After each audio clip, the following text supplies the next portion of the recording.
بسم اللہ الرحمن الرحیم صلی اللہ علیہ یا محمد صلی اللہ علیہ وعلی آل محمد صلی اللہ تعالی علیہ وعلی آلہ و اصحابہ ووارث آلہ محی الدین الغوث العظم واسع اللطف والکرم وبارک وسلم علیہ۔ معزز سامعین کرام،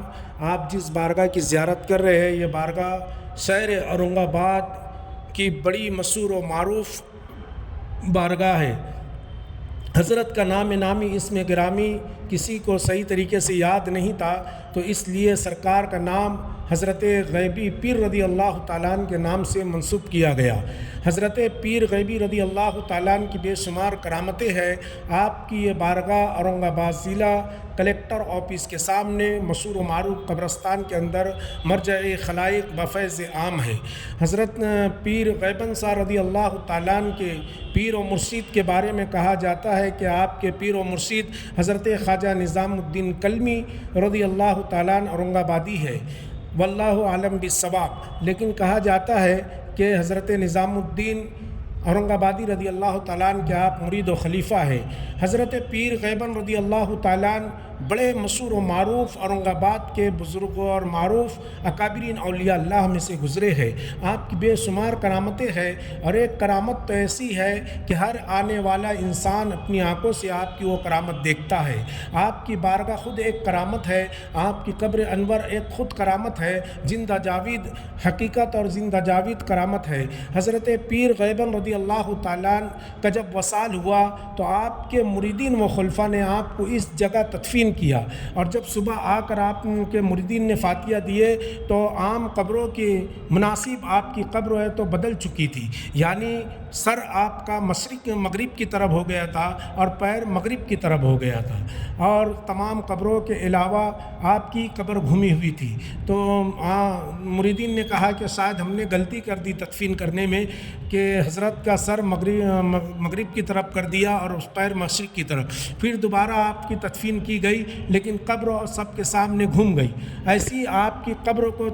کم سے کم 15 سے 20 بار ہے تو بدلا گیا، لیکن قبر پھر گھوم جایا کرتی تھی، یعنی سر مغرب کی طرف ہو جاتا اور پیر مشرق کی طرف ہو جاتا۔ اور پھر اس کے بعد بزرگوں نے کہا کہ بھائی انہیں اسی طریقے سے رہنے دو، یہ ہے تو ویسے نہیں لیٹ پائیں گے جس طرح ہم چاہ رہے ہیں، جیسی عام قبریں ہوتی ہے مسلمانوں کی یہ ویسی نہیں ہوں گی، یہ مغرب کی طرف ہی سر ہوگا اور پیر مشرق کی طرف ہوگا۔ تو لوگوں نے پوچھا اس کی حکمت کیا ہے، آخر اس بات میں راز کیا ہے، کیا پوشیدہ راز ہے؟ تو اس بزرگوں نے کہا کہ یہ جو ہم نے تدفین کیا ہے، حضرت کے پیر و مرشید آپ کے قدموں کی طرف آ رہے ہیں، یعنی شاہ گنج کے اندر حضرت نظام الدین کا مزار ہے، اور جب حضرت کو لٹایا گیا تو حضرت کے قبروں میں پیر آپ کے پیر و مرشید کی بارگاہ کی طرف ہو رہے تھے۔ تو آپ کے عشق نے اور آپ کے ادب نے، آپ کی توقیر و تعظیم نے یہ تو گوارا نہیں کیا ہے کہ میرے پیر اپنے پیر و مرشید کی بارگاہ کی طرف ہو، میرے پیر و مرشید کی بارگاہ کی طرف ہو، یہ آپ کی تو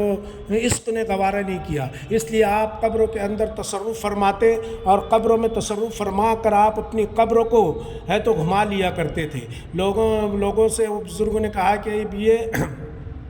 ویسے نہیں ہوگا، انہیں ایسی ہی تدفین رہنے دو۔ آپ کبھی بارگاہ میں اورنگ آباد